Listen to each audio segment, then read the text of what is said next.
Здравейте на всички добри хора, а на онези, които не са такива, пожелавам да се осъзнаете, защото дълбоко във вас вярвам силно, че вие сте добри хора, просто са ви създали или сте си създали грешните навици. Във връзка с първото си видео и най-вече с уважение, но определено с критика, и то правдоподобна, градивна, искам само да допълня, че се радвам на този свят, който е така разноцветен и весел и има всякакъв тип хора, животни, обстановка. Но всички е хубаво да бъдем и да залегнем върху качества, които са дълготрайни и които, създавайки при нас, влияят и на следващите след нас.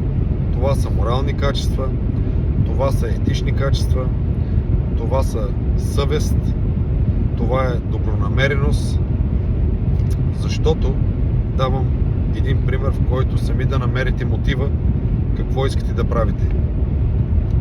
Темата беше за майсторите, защото такава беше ситуацията на ежедневието, което ни подтикна към нея. Но като цяло, дали си производител, дали си търговец, дали си потребител, всички сме в една симбиоза и ето примери как едните с добрите качества влияят на другите и умножават и облагородяват сегашно и бъдеще време, както за тях, така и за следващите след тях. Например, производител, който произвежда и желае стоката му да бъде на разумна цена, търговец, който взима, препродава, желае да е на разумна цена, и клиент, който може със спокойствие да закупи тази услуга или продукт и да отказва, да не вижда смисъл да си го прави той сам и да намира стимул отново да иска да закупи тази услуга, продукт. Това е концепция, не съм измислил аз. Книгата Хенри Форд "Моят живот, моята философия" мисля, че е достатъчно красноречива и аз съм съгласен с тази концепция. И ето тук как вие създавате едни правилни качества, които влияят на хората, които са около вас, и се заразяват автоматично. Екип, с който работите, вашите наследници, семейна среда, търговска среда, производствена среда, и всичко това с едни добри намерения, и даже след като вас ви няма, тези качества ще оттекнат в вечността, защото и Бог, и живота е показал, че само качеството оцелява. Не напразно в животинския свят може да има хиляди примери и ги виждате как най-доброто се стимулира и се подпомага и съхранява. Другия пример. Решавате да живеете за мига, както повечето в момента. Какво се случва в този модел? В този модел вие създавате същите качества, но отрицателни. Отивам да взема едни пари, вместо отивам да помогна и да свърша една работа, и естествено на база нашата договорка ще взема парите за добре свършената работа. Ти какво искаш за тези пари? В моя бранш много обичам моите конкуренти, един-двама от тях, другите са добри хора, които се изразяват така: ама ти като нямаш пари, къде си тръгнал? Давам ви реален пример. Аз предлагам, това е жив случай, аз предлагам на един от големите производители машина. Моята машина струва 20 000 евро. Конкурента обявява стойност 60 000 евро. Естествено, управителя на фирмата прави лична среща с всеки един от нас, за да разбере подробности, които разбирате сами под себе си, че нито в оферта, нито в каталог можеш да принесеш цялото знание, което имаш като цяло за съответния случай и нужда. след което ми звънят на мен и избират моята оферта и техническия контрол, нали, там техническото лице, което разглежда с управителя оферта, казва, попитах ми човека, каква е вашата разлика спрямо другата оферта за видимо едно и също съоръжение. Сами се досещате, че отговори нямало, имало е само наведена глава. И това е красноречив пример, че този човек създава същото поведение към своите наследници, тейки производство и така нататък и така нататък. Извинявайте, само да плата магистралата. Здравейте!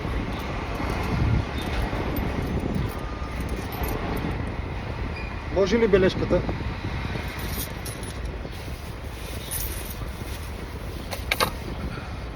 Благодаря, хубав ден!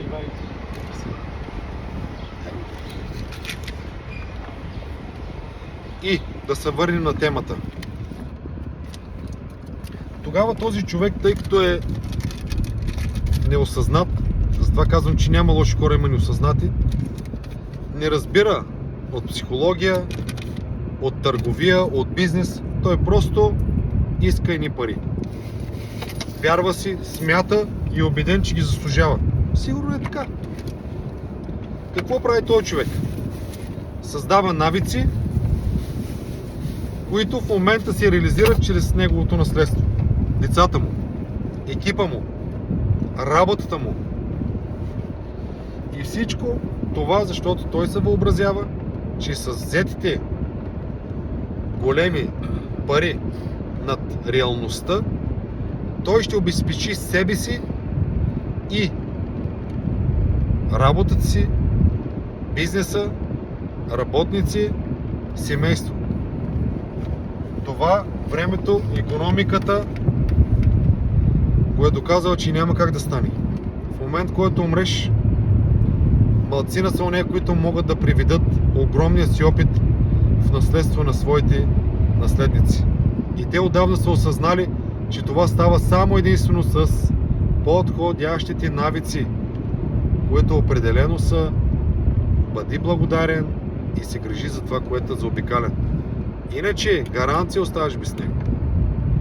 И този човек в момента се въобразява, че като е заграбил тези пари, защото това си е чиста кражба, но говорим на земно ниво, според моите разбирания, друг може да каже, ма той има големи разходи. Темата има доуточнение, сега няма да влизаме в нея. В момент, в който той напусне бизнеса или земята, неведоми са пътища Господни, всичко приключва. И възможно най-скоростно и неговото наследство ще приключи. А къде е голямата болка?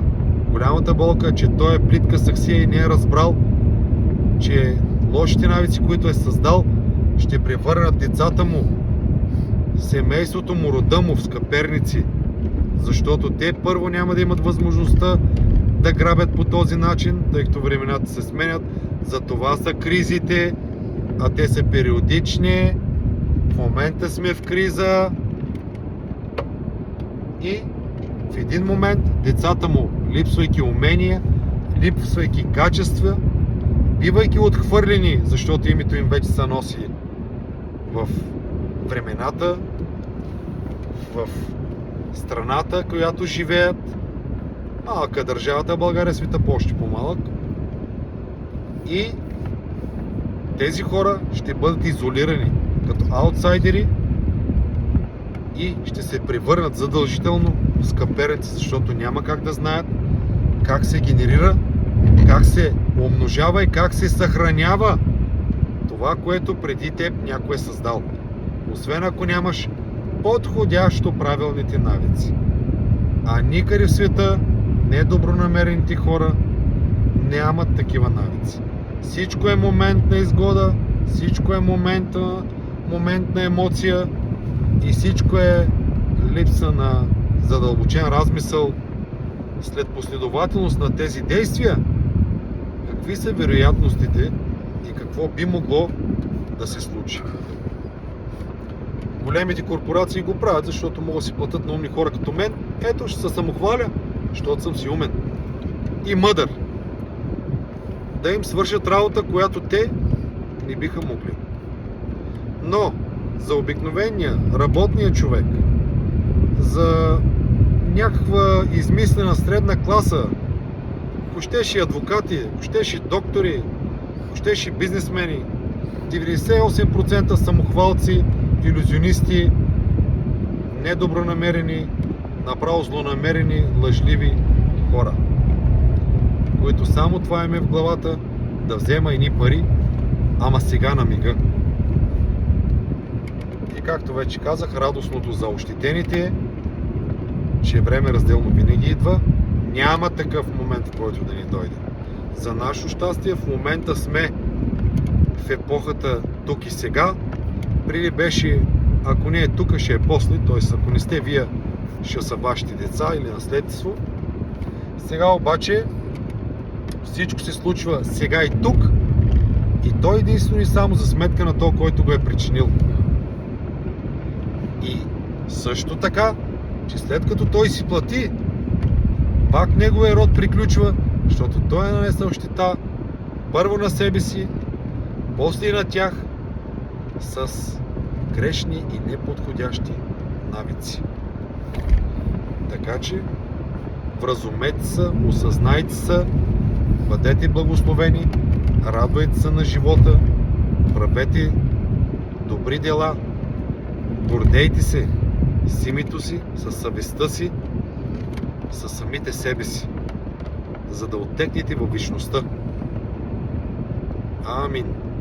И всичко най-хубаво на всички, от малки до големи. Ралев, The Gentle.